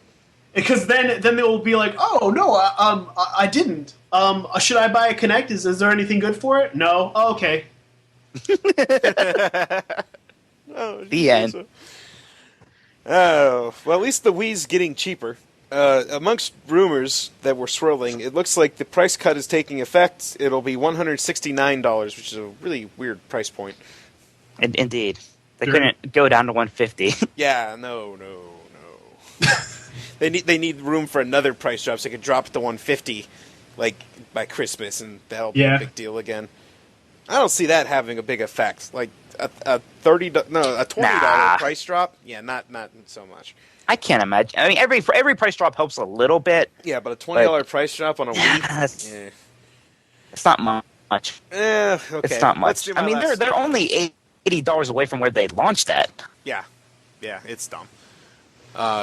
Okay, here's the last thing. So they've opened up registration for PAX Prime 2011, and they also announced a developer-focused event the days before PAX Prime called PAX Dev, which is kind of like, it almost sounds like a very small GDC. Like, it's intentionally kept small, very intimate, no press allowed, no fans allowed. It's just for developers. Apparently, people have been asking for this for a while, and so they've said, okay, fine. I mean, Edmund, have you looked at this at all, or have you made plans for it? I hadn't heard of it, but I know that actually just happens naturally before PAX. Right. Because when you're setting up, you basically get together and fuck around, and there's meetings and stuff that happen around before it. So it seems like a natural transition, just to kind of an official event more people will go to. Mm-hmm. That sounds really cool. That sounds cool. All right, then. All right, that's my news. All right, we'll move on to our next segment here. Let's go topical. Just going to bring up some topics relevant to what's been going on in gaming lately. We'll start off with last week's community topic, which was, is it wise for EA to call Battlefield 3 a Call of Duty killer? Give us your thoughts, and we would include you in the show, and we are. So here's what we got. First off, from Jeff Grubb. Naturally, it will be wise if it turns out to be a Call of Duty killer. It is a competitive corner of the gaming market, and there is usually only one game on the top at a time. If Battlefield isn't a Call of Duty killer, then why make it? Then he continues, I can hear Mike saying, why even make it? But just as an example, Crysis 2 isn't a COD killer, it is a COD wannabe, and a competent one from all reports, and it doesn't seem to be doing too hot. How do you still feel about this, AJ? Where were you last week on this? I think I think you set yourself up for failure when you say that. I don't understand why you can't just make your game and just put it out and be like, don't make a COD killer. Make the best Battlefield game you could make. Because people like Battlefield. Like, just say, we're going to make the best Battlefield game ever. Between Bad Company, 42, the 2, Modern Combat, whatever. This is going to be the best Battlefield game you've ever played. Everyone likes it, and this could be the best one. I'll tell you why they did that. Branding? For the exact reason why you're talking about it. That's purely it. That's what it is. They knew that people would be like, whoa, you're gonna call out, Call of Duty and say that you're the Call of Duty killer, and then that's just going to be the next topic of discussion on a podcast and or friends, and people that you're going to talk to. You're going to talk about that, and that's all it is. They just want you to talk. It's just shit. So we're right. We totally fell for it. No, we're just playing into the system now. Damn it. But that's how it works. I mean, it's like, wait a minute. They're giving me something to solve here. I've got to figure out, do I think that it's going to be the Call of Duty killer? What do my friends think? I should probably ask around. And then it just gets people talking about it. Imagine how many people would have talked if the first thing he said about Super Meat Boy was, yeah, it's the Super Mario Brothers killer. Yeah, that'd have been the fucking stupidest fucking thing in the world for me to do. Yeah, guys, remember Mario? Get that shit. Done. Yeah, we got this shit. That kind of stuff only works if you've got the money to like really advertise for whatever it is you're talking about. I'm a huge fan of Battlefield, and I'm really hoping that the next Battlefield is awesome. I played Call of Duty. It's a lot more arcadey than I like my shooters to be when they're squad based or whatever. Mm-hmm. But I was fine with it. I had a lot of fun with it. Me and my wife played it for a really long time and just played online. I thought the freaking single player was awful. Like I was doing nothing. But I really, of course, as people buy it for the multiplayer, and that's what it's there for. Never makes any sense. Yeah, I'll play Battlefield, and I don't know if it's going to be the Call of Duty killer. I'll tell you, Battlefield 2 is a Call of Duty killer. I still think Battlefield 2 is a better game than Call of Duty. Yeah, Battlefield 2 is good. So Pete Davison writes, the phrase Call of Duty killer immediately makes me not want to play it, but then neither Call of Duty nor Battlefield 3 are games for grumpy old loners like me. See, Pete, you don't like Pete. Call of Duty. You're exempt from this conversation. You see, he's allowed to voice his opinion. Even Killam says, I don't think it's... Evan? Why did I say even? What the? I'm terrible with that. I'm sorry, Evan. Even. There's some people called even. Right? That is a made-up name. Some people. Nope. Go ahead. No, you know what? Maybe it is even. You're just assuming. You're the one assuming here. I'm going to call him Even, because that might be his name for all we know. We met him. So Even says, I don't think it's wise. Listen! Even says, I don't think it's wise to call anything a blank killer. I'm not a PR guy, but it doesn't seem like a good idea to center your marketing around name-dropping the competition. If it doesn't turn out that way, people like me will laugh at them for their oh god, I'm going to say this word wrong. Hubris, right? If that's how you pronounce it. No, hubris. Damn it. I'm an English major. Yes, I know. I write. I write the words. I don't have to say them all the time. Instead of saying we're going to kill Call of Duty, why not say our game is very good? And if you like Call of Duty, why not try this one too? But with punchier copy and fucking explosions and some sweet guitar riffs, like okay, I can't believe I actually have to say this, like squeedily, squeedily, squeedily. Wait, what was I talking? I think that's how it's pronounced. Okay, he's done. Let's move on to Michael McMillen. While EA may think of it as a Call of Duty killer, that kind of talk should be kept in-house. Labeling the game will lead people to compare the two even more when Battlefield 3 comes out and the reviews start to pour in. Note that these comparisons were probably going to occur anyway, but EA could have at least pretended like they were going for something different, and the chance that the comparisons start to turn out badly for them at release. Now they have just painted themselves into a corner PR-wise. They better hope it turns out. And finally, like Pete, I could care less about either of those franchises, and this situation isn't making me get in line to do so. I have played exactly 30 minutes of Call of Duty in my life and no Battlefield, no desire to go back either. Okay, so now Matt Gagari, did we figure this out? His last name? He sent us an email telling us how to pronounce it. Yeah, I lost it. He said an A, Matt Gagari. Gagari. There we go. Matt Gagari. As a game-to-game comparison? No, they are two very different games. As far as sales is concerned, I think so, but it'll be with the help of something like Bad Company 3. Battlefield 3 looks to be more for the fans of Battlefield 1942 and Battlefield 2 with the PC as the focus. Okay, so thanks for writing in, everybody. Now we'll move on to our new topics this week. Okay, so first thing, what does the next Nintendo system need to succeed? Edmund kind of already filled us up with... Yeah, well, not Edmund. Tommy did one before he left. Yeah, he said... I was going to say, one thing that Tommy said that I think they need to get right, and they're starting to with the 3DS, is an online infrastructure that's good. Like, I'm sorry, that's where everything is now. Everything's online, the cloud, connecting with your friends. Friend codes need to die a horrible death. There needs to be voice chat native to the system. It needs to be... Honestly, at this point in time, whatever they come up with should be as good as, if not better than, Xbox Live. Like, that's the standard. You have to follow that. The thing to keep in mind is the difference between succeeding and actually making something good. There's actually is a difference. Well, for sure. And the Wii succeeded. Yeah, the Wii was a huge success, and I would not say that it succeeded in any good ways when it comes to gaming. If they succeeded profit, they made shitloads of money, and they got their branding out like crazy. and they have the opportunity now to kind of reinvest their money into something that could tap back into the fan base that they lost with the Wii, which I hope they do. But yeah, there's a good chance that they're gonna, kind of like with like the 3DS, the whole 3D aspect of it was kind of a, it's a gimmick that they grab onto and go with, and that's what's going to cause it to succeed. I mean, I think actually the reason why the 3DS succeeds is because it's a Nintendo handheld and everybody's going to buy it. But that's just something Nintendo does, and hopefully, for me, they will succeed in getting me back and in love with their games if they just start some new IPs, make sure that they have some really good developers for their system, and don't alienate their core audience like they have. And a new Smash Brothers would be nice. Yeah. Well, that's what it's going to come down to. It's the fucking games. Like, who fucking cares anymore? I think at this point everybody's over the next peripheral. I mean, you could look at the sales of Rock Band and Guitar Hero, and the fact that Guitar Hero went under, is people are over peripherals. Mm-hmm. That was fun. We did that for a good 6+ years. We're over it now, and we want to play games again. And people seem to really be actually gravitating towards PC again, because that's where the hardcore games are.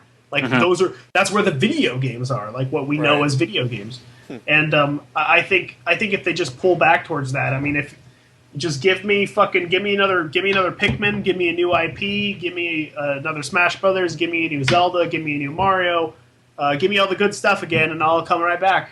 It's weird because it seems like it shouldn't be hard. Yeah, like they have like a pretty decent formula kind of set up for them, like a nice little roadmap that says go here, profit. Yeah. Yeah, I mean, they have the best IPs, and they have some of the greatest designs, and Nintendo is one of those companies that, like I've talked about before, like making sequels and stuff.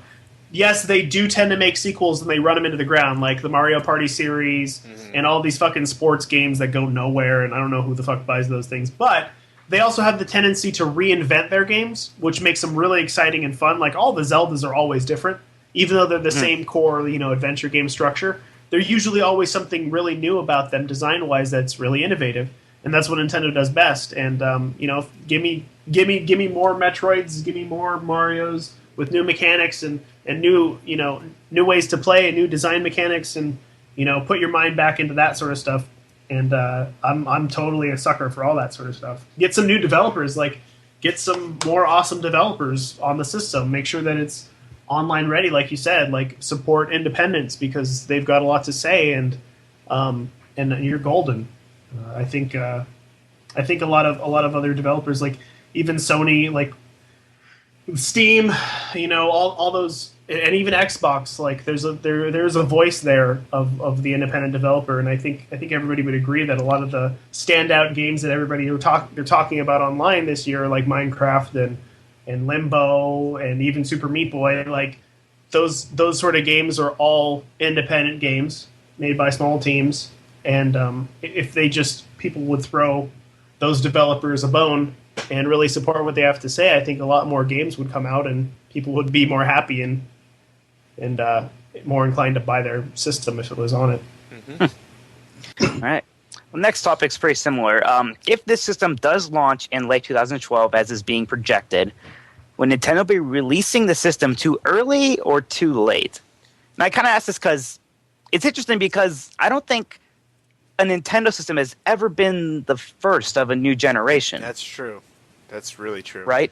And they're running a risk here of, even if it's just as good as a 360 and PS3, then it's finally as good as those systems for maybe 2 years or however long it takes for the next systems to come out. Then they're right back where they started. Mm-hmm. It's always kind of a risky thing to come out first. Yeah. Yeah. Yeah, like you am said, I answering my own question? Late? Yeah, you kind of did, but it's both. Like, it's too late to kind of capitalize on the Wii mania and release just like kind of an enhanced Wii, and it's too early to come out with something new that, like you said, in 2 years is going to be back to being outdated tech. I mean, when you think back to when the Wii first came out in 2006. And some of the hardcore gamers are like, oh, this doesn't support HD. That's so stupid. And Nintendo's response and the kind of mainstream response is, oh, HD is not widely adopted, and you don't need HDMI, and no one's really going to care. And flash forward now to 2011, And I mean, I can't tell you, just as a guy working at Best Buy, how many people are like, "Yeah, how do I hook up my Wii to my HD TV?" And I was like, "Well, it's you can't. What? Let's just get like the HDMI cable." I'm like, "No. The Wii's not HD," and they can't understand that. Like, it doesn't make sense to them. Like, how could this piece of technology I'm buying in 2011, current tech, not work with my HD TV the way I expect? Well, it works, but it works, but not the way they want it to. That was the same reason why they didn't put a lot of focus onto multiplayer. They said flat out that not enough people had fast connections back then, which obviously isn't true, especially with the success of every other system's online stuff. We've all moved towards everything being digital.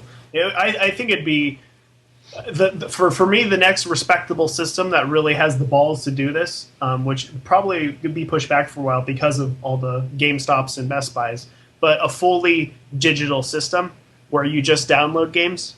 I mean, it's actually way more profitable for everybody involved, but it does cut out companies like Best Buy and a lot of middlemen. There's no factories making these games; those people don't have jobs, so on and so forth. But for the actual developers, it's just better all around. Like, digital's just better. Like, it's just, you're not polluting, you're fucking not making waste. It's not taking up room in your house. The cost of the game is reduced considerably. It's like you said you're not making money off the digital release of Game Boy. That was not digital, the retail. Yeah. I mean, that's just something you wanted to do. But yeah, it wasn't a money making move. That if you were totally profit driven, you would have never done that. No, not at all. Retail is actually. I mean, you heard that like Borders is shutting down because Kindle, took over books. I mean, and that's barely anything that's happened yet, but. Everybody, we're fighting our evolution towards pure digital. That is where we're heading. This is where we need to go, and this is. But everybody's fighting it. It's scared. I don't like it a little bit. Like, I don't like it. I don't want to not have books anymore. Yeah, no, it's hard. I mean, the thing is, like, my wife is really big on the Kindle, and she gets everything on Kindle, but she still sometimes gets physical books. And for me too, like, I've got a fucking 3 terabyte hard drive full of like all my ripped movies and every fucking thing else that I've downloaded and I own is all on this hard drive. But I still own Arrested Development on DVD. Yeah. I still own Twilight Zone collection on DVD, the Twin Peaks, and all the other things I really love and respect that I want physically. I do still buy those things. So I think we all have an attachment to reality. Like, we want to have something physical there that's special, but. Realistically, we can't avoid the direction that we're heading, and this is the future. Like, we need to go digital. It's just the way it works. Nice. No other way to go. Yeah, that was very nice. Covered a lot of ground there. Okay. So next, we kind of talked about this earlier, but so Tony Hawk said that there will be a new Tony Hawk game next year. God. My question is, should there be a Tony Hawk game in 2012? Like I said, the only Tony Hawk release I want to see is just a remake of Tony Hawk 2 for XBLA, so I could just kind of go back to that one little happy place and stay there. Tony Hawk. It was so good, though. It was great back in the day. You can't go back to that, though. Like, that whole culture is kind of irrelevant almost, right? And here's the thing. Like, they'll release it on XBLA, but, like, they couldn't get the licensing for the music, so that changed, and some of the skaters are gone, and it's fucked. We can't go back home again. No. Dude, Tony Hawk 2 is one of those games where I played it so much that I remember dreaming about it and like having my hands twitch in the same like patterns that you do. Like, I know. I played that game compulsively. It was so good. It was great. And I didn't give a shit about skateboarding at all. Yeah. I still don't. But man, I love that game. It's just it's time came and went, and the next thing came along, which was whatever, and then it was music games, and I mean I think we're kind of at the point where the next thing's going to come. I don't know what it is yet. But it won't be skateboarding again, though. No, hell no. Oh, well. Let's see. We already talked about Streets of Rage remake. Don't need to talk about that. This is kind of more for my benefit, but Capcom should localize Ace Attorney's Investigations too. Because they said they won't. Oh, really? I missed that. Yeah. That's upsetting. Yeah, this is just basically, I guess that's just so I can say that and how I don't like it. Didn't they say that about the first one? Yeah, people always to this year. Remember when Atlas said they weren't going to localize Catherine, and then like 2 days later they announced that it was coming out? Maybe that's what they're going to do. I hope so. I don't like that. You can't just release all the Ace Attorney games and just stop now, right? I don't know. They sell? I don't know, actually. I assume they must sell okay. I mean, like, you know, they're all over the place, the internet and all that, but it's hard to tell how much of that, like, there's a lot of memes and stuff about it, if that actually is sales and people playing the game. Yeah, you know, it's always hard to say, because everyone knows about things, right?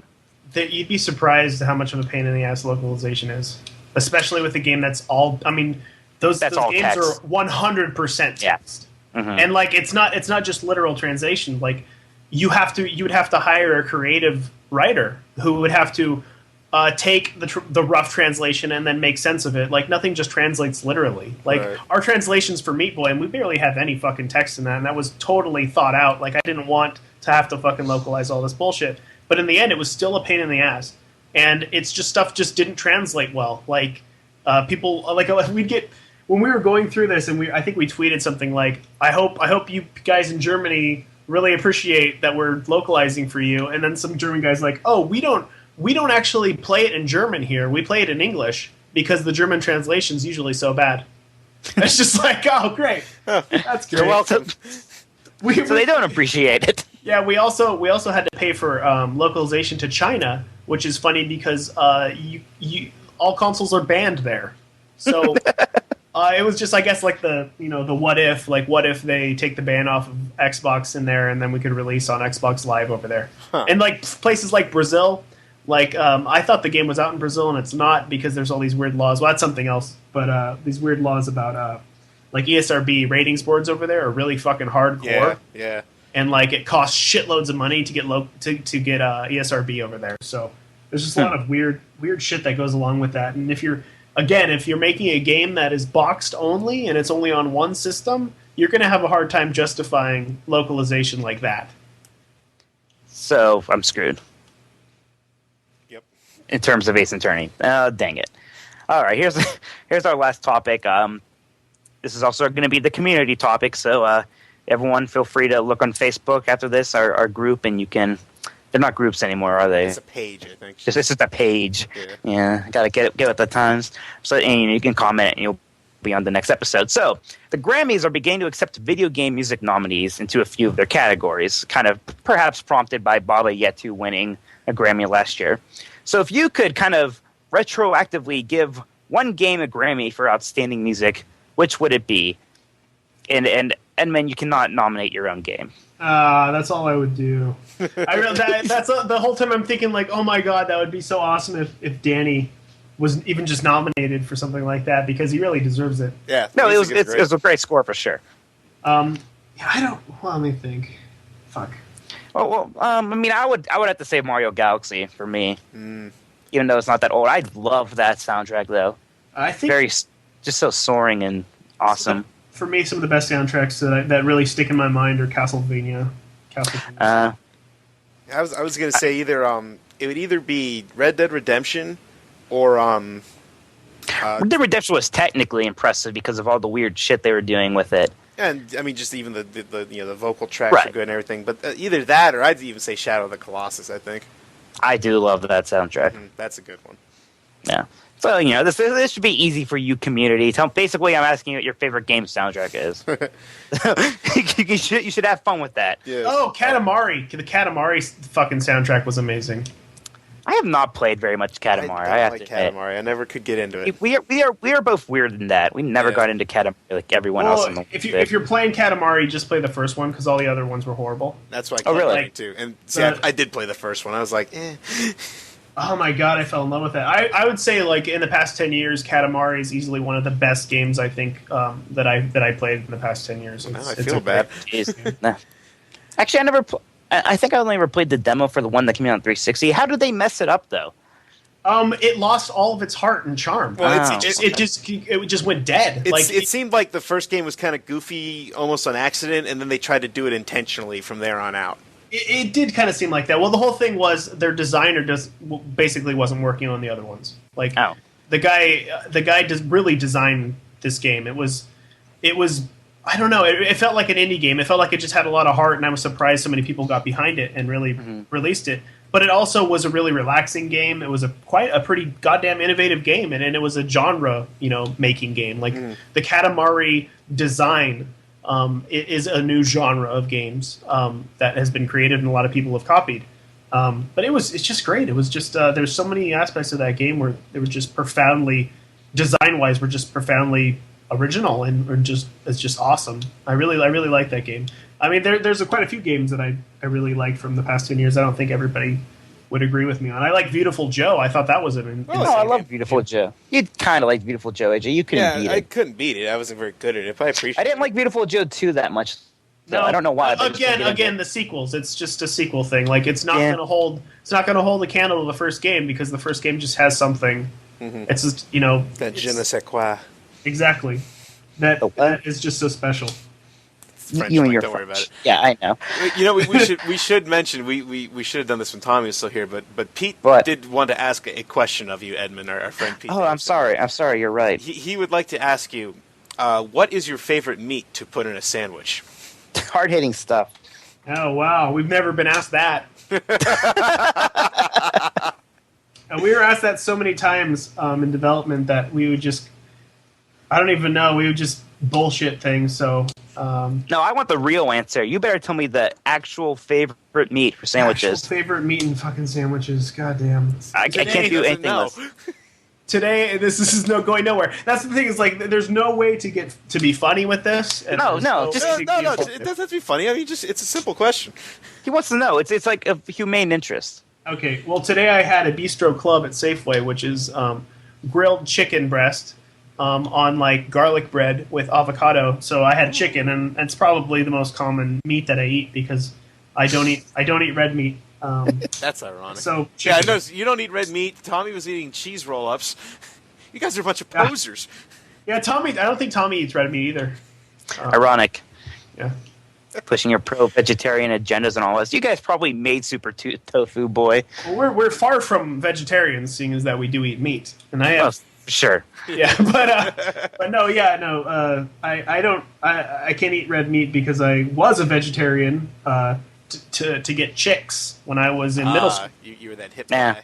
And so I was a vegetarian for like maybe 5 years, and then I tried to get back into it, and I could only eat fish and chicken without getting sick. My friend did the same thing. Yeah, it's the enzymes. I don't have the enzymes in my stomach, and I really don't feel like it's worth it to go through, barfing and shitting myself for, a couple weeks to eat red. My friend who's listening to this probably feels really good right now because he had the same problem for a little bit. He was a vegetarian, and I made fun of him endlessly for it. Then he's tried to eat meat again, and it got him sick for a while, but he kind of like muscled through it.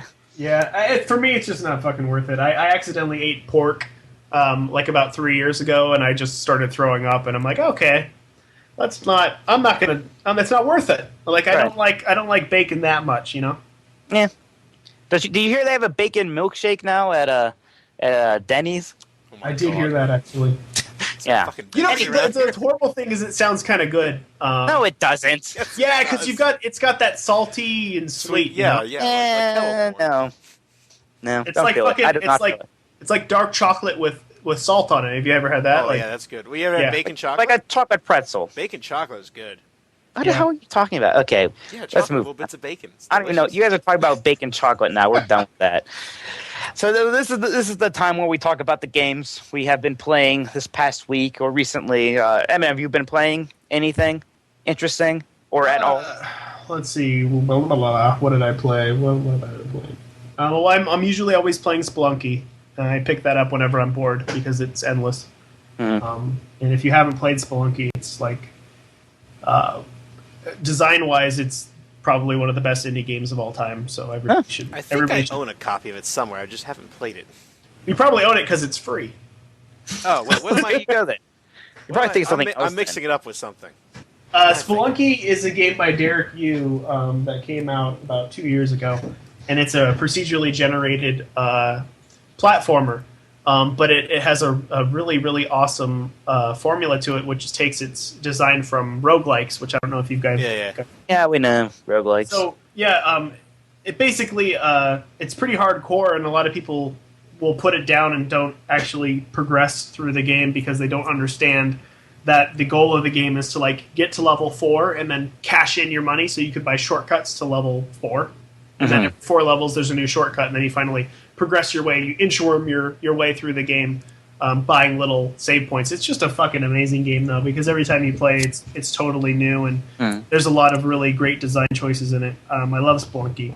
Yeah, I've been playing that. I've been playing Pokemon. I recently put it down, though. I got sidetracked. How far did you get in the Pokemans? I think I'm at the last gym leader. Oh, he's Dragon 1. He was a bitch for me because I had no ice Pokemon. You know what it was? I think I was in some castle and I randomly came across this really bizarre looking rare dragon Pokemon, and I tried my best to like get him, and then I couldn't, and then I could never find him again, and I was like, fuck, I really want Pokemon, and it just got a little depressing, and I just stopped playing it. But I know the feeling. Let's see. Other than that, let's see what I've been playing. Are you playing Pokemon on your 3DS, by the way? No, I'm playing it on my extra large DS. Oh, the DSi XL. I never had one of those. Nintendo sent me one for my birthday. That's good. That was nice of them. I think that the DSi XL is the first Nintendo handheld that I did not buy, like ever. Like it's just an upgrade. You know, it's just right, but we even bought all the upgrades. I still have every iteration of Game Boy hardware. I got all the DSs. But did you get the mini? Shit, yeah, I had the Famicom limited edition. My brothers got it for me for Christmas. And you still have all these things? Yeah, you still have I have all my Game Boys in a box, like a shoe box. Every single one. I'm very proud of that. The only one I don't have was the Game Boy Light that was only released in Japan. But I don't count that because there's no way I could have gotten it as a kid. I used to collect video game stuff like hardcore. Me and my wife collected about 400 Nintendo cartridges. Wow, nice. And then I don't know. It's like I got to this point where I'm like, oh, I don't want to have physical things anymore. I guess. Yep. And I got rid of everything. We've established that you're I let go of it. There was something there where I just let go of the physical stuff, and I realized, wow, this is hard to move. I'm not interacting. If I'm not interacting with it on a day-to-day basis, and it's just in a box somewhere, maybe it's better that I don't even have it because I don't. If it burned down or if I lost it, or I wouldn't even realize it. So I don't know. Just kind of mostly, I think it's because my mom's a bit of a hoarder, and she has a bunch of storages, and I kind of like got overwhelmed when I saw how much stuff that she had been collecting and just building up, and I realized, holy shit, like I don't want this stuff. So I sold like shitloads of my DVDs. I used to collect DVDs as well. I had like 1,000 DVDs, and I trimmed them down to I think a good 150 DVDs, and then got rid of all my Nintendo games and got rid of all my CDs, and also because I didn't have money, so I was selling them. I was selling them for money. This was around a little bit before Super Meat Boy time. So. You're preparing for the future when we're all just living in a bubble. I'm preparing to die, and I don't want. My future. My future. What? That got a little morbid. Yes, you want to tell us, Edmund? Well, I'm just thinking, like, when my mom, God forbid, when my mom passes away, what the fuck am I supposed to do with all of her stuff? Right. No.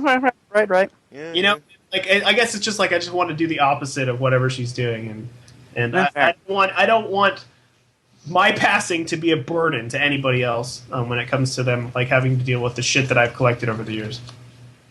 On that note, AJ, what have you been playing? Oh, let's see. I played a shit ton of Dragon Age 2 this week, which was good times. One thing I did do, too, to try it was the PC demo for Dragon Age 2. Everyone bitches, they console-fied it, and all the strategy's gone, blah, blah, blah. PC gaming's so ruined right now. I can see where this is going. What a bunch of fucking idiots. Did you play the demo for half an hour? There was a hotbar, I was pausing shit, I didn't play in real time for a single moment. It was totally... I don't know what more they wanted. It was awesome. I mean, it played completely differently from the Xbox version. Completely. Like, I don't know what they want. You're calling them out then. I guess the only big thing that changed from the first one, because I haven't played the first one on PC, was you can't move the camera anywhere. Like, well, that seems to be their big thing. That is the sticking point. I can fucking see. It's right over there. Click there. It was not hard. So I don't know what they were bitching about. I just think like they just wanted to bitch and didn't actually play it. I mean, it's not the only bitching we've been hearing about Dragon Age 2 in general. I think it's all blown out of proportion. The game is an epicenter of bitching at this point. Yes. Let's see. Best Buy had a kiosk demo for the Michael Jackson experience for the Kinect. Well, do we really? We have to talk about this real quick, only because it's Please? Also pretty shitty. Because here's the thing, like it came out for the 360 and the PS3, and the PS3 is just an HD port of the Wii version. You know, it just plays like Just Dance. You're holding the controller, or whatever. So the Kinect one, I could appreciate that they kind of tried. It does like that same thing that your Self Fitness does, where it has like the kind of 3D model of you, like up on a stage with like these Michael Jackson background dancers, and that's like, okay, that's cool. So you know, it's very much like Dance Central. You know, you got to dance in time with everything, and it'll give you the moves, and you're seeing yourself up on the stage. There's like a good 1.5 seconds delay of your action on screen and what's going on with the music and the background dancers, and it never works because you always feel like you're behind. So like, kudos you're not for trying, I guess, but yeah, it didn't work at all. Like, I can't believe they released it like that. So whoops. Sounds amazing. Yeah. You know what's to go with my theme of depressing things to say. You know what's depressing about the Michael Jackson thing? The fact that that's depressing. But no, the fact that there's a reason why Michael Jackson didn't release games when he was alive is because he didn't want to. So this basically hey, goes against his. Yeah, he's gone now. His parents and everybody in his family own all of his shit, so they're gonna juice it and yeah. Whoops. So I just can't help but think like, oh wow, this probably went against his wishes. Meh. Michael Jackson Moonwalker in the Genesis was awesome. So not only is it just technically bad, it's morally bad. I guess so. Yeah. Oh, jeez. Let's see. I played the XBLA demo for Might and Magic Clash of Heroes, which was released on the DS last year. Very excellent game. You'd like that on the DS. I love right? it. Yeah, it's a great game. So I mean, it's the same exact game, just redrawn with HD graphics. It's all very pretty, hand-drawn art. So yeah, I mean, if you haven't played it before, or if you really liked it, definitely check that out. And then I took advantage of the Humble Indie Frostbite bundle, which is kind of the next evolution of the Humble Indie bundle. It was all games from Frostbite. These are the guys most famously known for Trine. And just what's cool, too, is when you get these bundles now, they give you a code to unlock the games in Steam. And you actually also got a code to unlock Trine in OnLive. So I was like, okay, well, I'm going to get this. I have Trine already on Steam, but I'm going to just to fuck around. I just tried playing it in OnLive. And it worked well, so I was pretty happy with it. But, I mean, if you haven't played Trine, you really should. It's a really, really good game. Well, Trine 2 is coming at this point, right? Right, but, I mean, you could go get this. You could pay $1 for the whole bundle if you really wanted to and get Trine. If you were a jerk. Yeah. But, yeah. Is that it, then, that's for you? It for me. Did you play anything? I actually played Sonic Colors. How is I actually it? bought Sonic Colors. It is not terrible. It's probably the best. That's a glowing Sonic review game of I a played Sonic in years. It's the best Sonic game I played in years. I can honestly say Get that. that in the fucking box. Not terrible. Minotti. I mean, like, there's cutscenes that are usually stupid. Sometimes they're kind of funny. Like, Dr. Robotnik's funny, but, like, Sonic is incredibly smug in all of them, and, But, like, the actual game is just very 2D Sonic. There's a lot of actual platforming in it that I appreciate. Mm-hmm. Like, it's not just running blind, not knowing what's coming and just dying and falling into pits. My big problem with it really is, like, I don't want to be like, okay, every Wii game's non-HD, wham, and cry about that all the time, but this game, it's all about very bright colors, and it's like in a theme park, so it just all ends up looking kind of fuzzy. Right. Like, it really should have been in HD. Like, it really does just feel like I'm playing a GameCube game. Especially when I realize that you can plug a GameCube controller into the Wii and use that to control it. Oops. Yeah, it feels a lot like a GameCube game then. But no, I mean, I'm enjoying it. I beat Oblivion finally. That's really old, though. I don't feel like... I don't know if I need to put everybody through that, talking about Oblivion like it's relevant. but I beat it, so you can all be very proud of me. Good job. There's a new Oblivion coming out, right? Skyrim. Yeah, Skyrim. New Elder Scrolls. Yep. Yeah. I know. I really like Oblivion. I like Fallout as well. Oh, I loved Fallout. That's why I played it, was because I never really got into a lot of these Western RPGs until I played Fallout 3. And then I played that, and I loved it, and I kind of been retroactively playing through a lot of these now. Like, I finally went through Knights of the Old Republic and played that, and I got into Dragon Age when that came out, and I played all the Mass Effects, and now I did Oblivion, I beat that, I'm all very proud of myself. And now I'm ready for Skyrim. Mostly it was because I liked the trailer for Skyrim a lot, especially the music. And I was just kind of, like, excited. I didn't know what to do with all that excited energy. So I was like, I might as well play the other one that I didn't really play yet. So there we go. All right. Okay. Why don't we, we're about to wrap up, then why don't we just get through these releases, and I guess that'll be the show. What came out this week, Mike? Well, like you said, Might and Magic Clash of Heroes for PS3 and Xbox 360 Arcade. And we can check that out. Michael Jackson The Experience, like you talked about, for Kinect. That's great. Magica Vietnam's coming out, or came out. Well, it's DLC, right? It's not a standalone. I don't really know. The way it looks almost kind of standalone-y here. I thought I read some of that. It was actually DLC, and I was kind of... I don't really know much. Patapon 3. Are you ready? Do we need more Patapon? No. That was a neat concept. I don't think we need to do 3 Patapons. If I understand this one, it's you only control, like, 3 Patapon. Oh, it's that different. Like, yeah. I mean, it plays the same, but it's just about a smaller, more important army. Rio. It's a party game. Apparently. Probably not as good as Angry Birds Rio, I would guess. I would imagine not. Divinity 2, the Dragon Knight Saga for 3. I thought you loved these names. I know, they're great. The Dragon Knight Saga. Well, you know it must be good. There's dragons.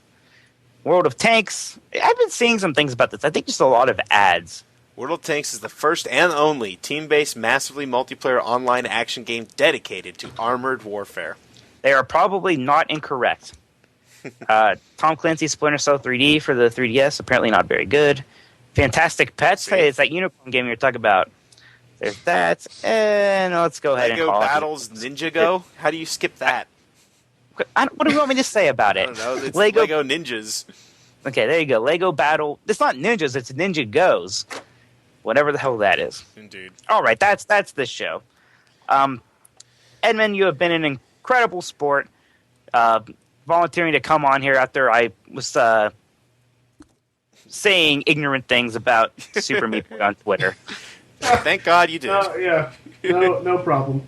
I read it and I saw it, and I actually I was familiar with the name because I believe I don't know if you guys did it, but did you guys ever interview the guys from the IGN Open House? No, you're actually like our first, what we call real gaming industry person on this show. So well, for this show, I do some other things, but this is like a pet project almost. Yeah. Compared. Well, I'd heard about the name somewhere, and it seemed familiar. And then when I saw the post, I'm like, oh, that guy. It's me. But yeah, no problem at all. No, yeah, thank you for setting us straight. Mm-hmm. Yeah, thanks for coming on. Thanks to Tommy too, who's now gone. 2-liter Diet Dr. Pepper. Yeah. He's in a better place now. He's clutching his 2-liter bottle and his bag of empty wrappers for his cheese roll-ups in bed. He's all cozy. So everyone, be sure to go buy Super Meat Boy if you haven't done that. Yeah, get the Ultimate Edition off Amazon or Walmart. Well, apparently he's not making money off that, though. You should get it on Steam, maybe. Buy both. Yeah, and then unlock Portal 2 early. Everybody wins. Yeah, exactly. Yeah. Or you can just fucking torrent it and steal it. I don't care. You heard it. Hey, everyone, you heard him. Pirate that shit. You'd be surprised how many people email us and be like, "Hey, I pirated your game. I feel pretty guilty about it. I just want to let you know I bought it." It's whatever. There's no demo. There's no demo out, so fuck it. I don't care. Sure, there is. XBLA trial. If you like the fucking game, buy it. But I don't give a fuck what you do. It's your fucking life. You have to live with that guilt. Yeah. Someday. I used to steal from Kinko's to make comics when I was younger, so I understand. Oh man, hope no one from Kinko's is listening. Yeah, they're gonna subpoena our asses. Now I got dirt on you, man. Yeah, they're coming after me. Man, now I demand the next big exclusive on your next game. I'm turning into. It used to be really easy to steal from Kinko's because they used to just have these like little cards that you'd plug in. I don't know if you remember. They were like these keys that would plug into the sides of the machines, and they would just tally up the number of copies you'd make. And then you're supposed to bring up your key and say, "Hey, I made this many copies." So what you do is you have 2 keys, and then you just put all of them on one, and then you just toss the key behind the copy machine, and you just go up with the one you made like 3 or 4 copies with. You put everything else in your backpack, and you're done. Yeah, there you go. And that's You can't do it. You can't do it anymore. Well, I mean, if you ever time travel and find yourself in an old Kinko's, It's sad that I was going to say the exact same thing. It's valuable. It's valuable information for time travelers. Indeed. So, I mean, where else can our fans check you guys out? Where else do you live online? Twitter, Super Meat Boy. Twitter, just Super Meat Boy. Twitter. You know how it fucking works. Internet. The internet. Yeah, Google them, for Christ's sakes. Google that shit. As for us, though, you can find more of us on the iTunes Music Store, the Zune Marketplace, on Twitter, Facebook. We're also all over the place these days. Be sure to respond to the Let's Go Topical question this week on our Facebook page. All right. Thanks again, Edmund. Had a great time. It was delightful. And we'll be signing off now. We'll see you next week right here on the Exploding Barrel Podcast.